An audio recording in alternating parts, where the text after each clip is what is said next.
It's tough to start like this because honestly, things are getting out of hand. We have deadlines, and well, if it were just a Dakar car, it'd be easy, but thank God we have plenty of work, and well, we're really, really pressed for time.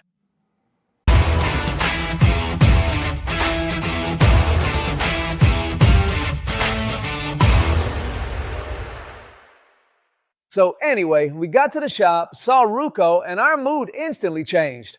The guy says, let's have a barbecue. The barbecue serves as a reset, and we'll start the project with more energy.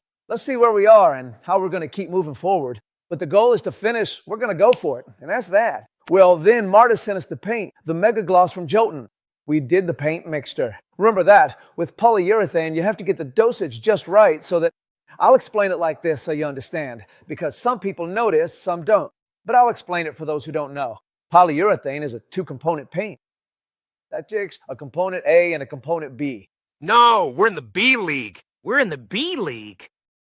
And it's an industrial paint, but we're convinced that for this project, it'd be freaking awesome because it really has a spectacular shine. So what we started doing is, as you know, the car is made with all the scrap parts we have in the shop. We took some doors from a series. Gustavito started prepping them. There are some images. In the end, he put some putty where it was damaged. He uses the orbital sander and then finishes it off with a sanding block. Later, he'll move on to the primer and all that, but, well, we didn't record any footage of that. Then what Gustavito does is take the paint and make the mixture, okay?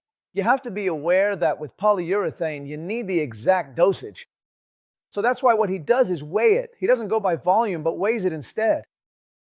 He weighs it and then goes to the booth to continue with the rest of the car and paint it. We go into the booth, give it a tack coat, and then we paint all the parts. And well, now here in the shop, taking advantage of the fact that Gustavito really went all out.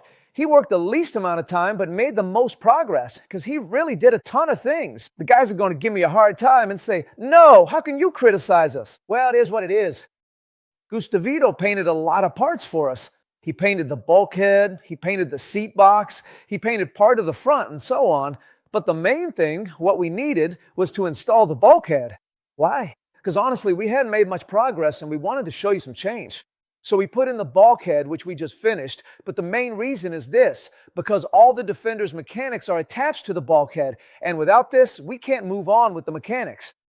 So if you look here, this is the brake pedal assembly where the servo goes, and we're ready to start mounting. In the next few days, we'll be mounting all the mechanics that go on the bulkhead.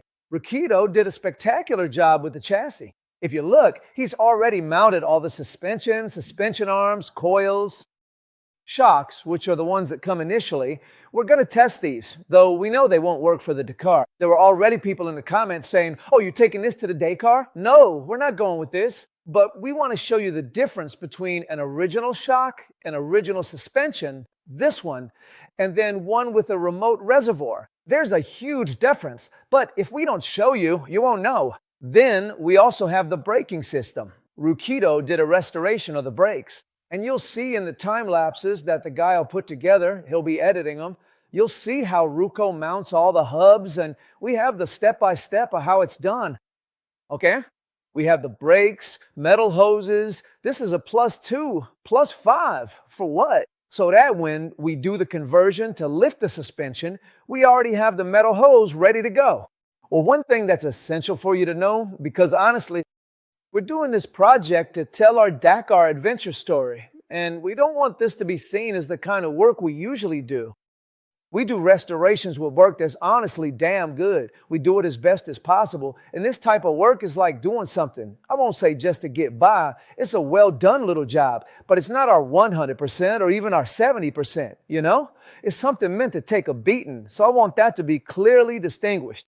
And honestly, taking advantage of the fact that you guys got excited, left comments, and Joe too gave us the paint, we're going to do another challenge. This person doesn't even know we're going to ask him for money.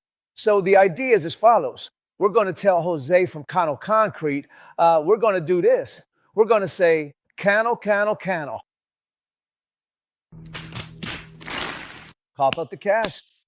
If we reach 50 comments, man, get on it. Gonzalo Candle has to put something in. We don't know how much, we don't know what, but we need a sponsor like them to support us and put in some cash to back the project. Well, then let's go with the summary of Chapter 5. We've already shown you what we have, and now we have to tell you what's coming up. For next week, well, in 2 weeks, Rukito finishes everything on the chassis. He has the differential left, closing the rear diff, putting in the axles and the brakes. Nestor, when the cylinder head arrives, he'll mount the hinge, fuel pump, and injectors, and then we'll see if we can couple it to the gearbox Juan has to do. Juan is a bit stuck with the gearbox because it seems he has a bolt left over. We took the whole gearbox apart and there's a part left over. So we'll see if the part does anything or not. We'll find out. We mount the gearbox with the transfer case, boom, and in it goes. And Gustavito, who honestly is going full speed, finishes painting the box. The front fenders, which were in terrible shape, he straightened them a bit and used 200 kilos of putty. We paint and we're almost there, right? I don't think there's much left. So in about 2 weeks, there will be an episode where the car will be more or less assembled. Why? Because what's the day today, man? 3, 2, 1. Today's the 3rd. Today's the 3rd. We shipped the car on the TAF. So we have 1 month and 7 days left to ship it. So we have to be testing this in 3 weeks. Otherwise, the first test will be in Morocco. In 3 weeks, we have to be doing the Land Rover tests. Well, before finishing with the sign-off and everything, I want to say one thing because Ruko has been nagging me, and in the end, he's right. Ruko tells me, sure, we have 1 month and 7 days left, but we don't work 1 month and 7 days. Keep in mind that we do this in our spare time.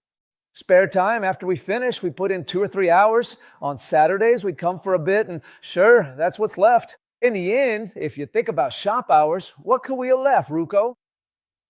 1 month, we might have 50 hours of shop work left, at most. So anyway, let's see if in those 50 hours, we're able to take this apart. And I assure you that we're going to do it. So as I always tell you, if you like the content, you think we can make it, you think we won't make it, but you want to join us, I'll tell you a couple of things. Subscribe, hit the like button, the bell, and leave a couple of comments for Cosmo, which for now is the company supporting us, putting up the cash. So like for Cosmo. All right, see ya.